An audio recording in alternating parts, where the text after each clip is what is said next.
Salam sejahtera, jemaat yang dikasihi Tuhan Yesus Kristus. Kita bersyukur dipertemukan kembali dalam renungan harian yang diambil dari renungan harian sahabat Selasa 21 Juli 2020. Sebelum itu, mari kita berdoa. Bapa Sorgawi, kami mengucap syukur untuk cinta-Mu yang Kau nyatakan pada kami melalui firman Tuhan yang tertulis di Alkitab. Saat ini kami mau membaca dan merenungkan firman-Mu. Tolong kami untuk bersuka cita ketika kami membaca, merenungkan, terlebih melakukannya. Amin. Firman Tuhan yang akan kita baca dari Kejadian 33 ayat 1-17. Lembaga Alkitab Indonesia memberi judul Yakub berbaik kembali dengan Esau. Yakub pun melayangkan pandangannya, lalu dilihatnyalah Esau datang dengan diiringi oleh 400 orang. Maka diserahkannyalah sebagian dari anak-anak itu kepada Lea dan sebagian kepada Rahel, serta kepada kedua budak perempuan itu. Ia menempatkan budak-budak perempuan itu beserta anak-anak mereka di muka, Lea beserta anak-anaknya di belakang mereka, dan Rahel beserta Yusuf di belakang sekali.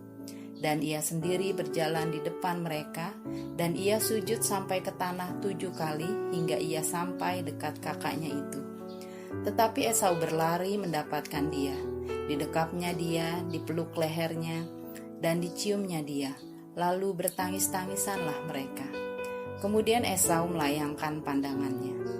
Dilihatnyalah perempuan-perempuan dan anak-anak itu, lalu ia bertanya, "Siapakah orang-orang yang beserta engkau itu?" Jawab Yakub, "Anak-anak yang telah dikaruniakan Allah kepada hamba-Mu ini."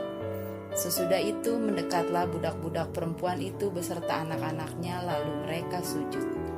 Mendekat jugalah Lea beserta anak-anaknya, dan mereka pun sujud.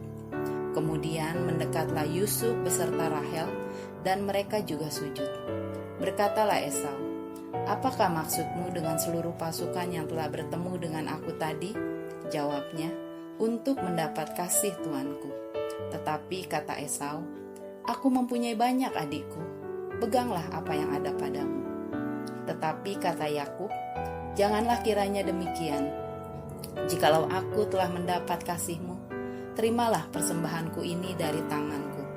Karena memang melihat muka-Mu adalah bagiku serasa melihat wajah Allah, dan Engkau pun berkenan menyambut aku. Terimalah kiranya pemberian tanda salamku ini, yang telah kubawa kepadamu, sebab Allah telah memberi karunia kepadaku, dan aku pun mempunyai segala-galanya." Lalu dibujuk-bujuknyalah Esau sehingga diterimanya. Kata Esau, "Baiklah, kita berangkat berjalan terus, aku akan menyertai engkau." Tetapi Yakub berkata kepadanya, "Tuanku maklum bahwa anak-anak ini masih kurang kuat, dan bahwa beserta aku ada kambing domba dan lembu sapi yang masih menyusui. Jika diburu-buru 1 hari saja, maka seluruh kumpulan binatang itu akan mati.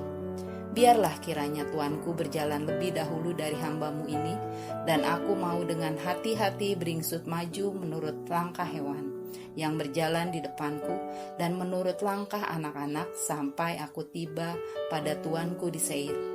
Lalu kata Esau, "Kalau begitu, baiklah ku tinggalkan kepadamu beberapa orang dari pengiringku." Tetapi Yakub berkata, "Tidak usah demikian. Biarlah aku mendapat kasih tuanku saja." Jadi pulanglah Esau pada hari itu berjalan ke Seir, tetapi Yakub berangkat ke Sukot, lalu mendirikan rumah untuk ternaknya dibuatnya gubuk-gubuk. Itulah sebabnya tempat itu dinamai Sukot.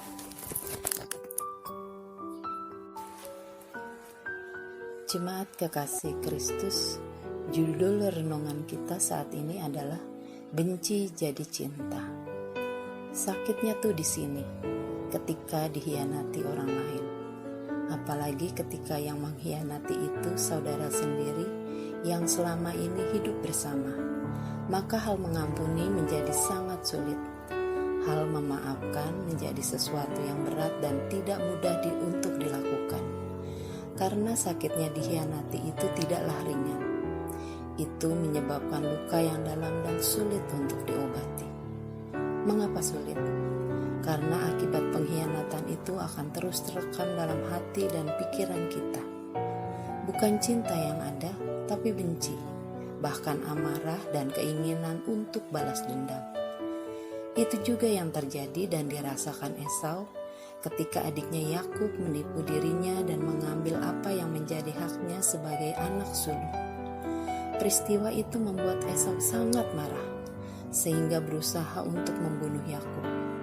Karena takut, Yakub pun melarikan diri, meninggalkan Esau dan orang tuanya. Kejadian 33 ayat 1-17 ini bercerita tentang perjumpaan Yakub dan Esau.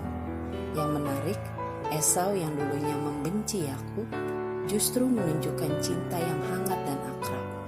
Esau yang dulunya berniat membunuh Yakub sekarang memeluk Yakub dengan penuh kasih.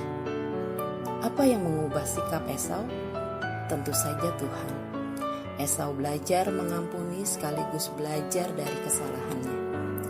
Jemaat kekasih Kristus, ketika kita dikhianati orang terdekat, pasti itu menyakitkan. Kita akan sulit memaafkan karena kesalahan orang terdekat itu akan terus membekas dalam ingatan kita. Hari ini kita belajar bagaimana sosok Esau menerima dan menyambut Yakub dan keluarganya dengan baik.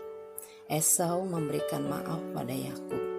Itu semua bisa dilakukan ketika ada kasih Allah yang juga dialami Esau, sehingga sikapnya berubah dari benci jadi cinta.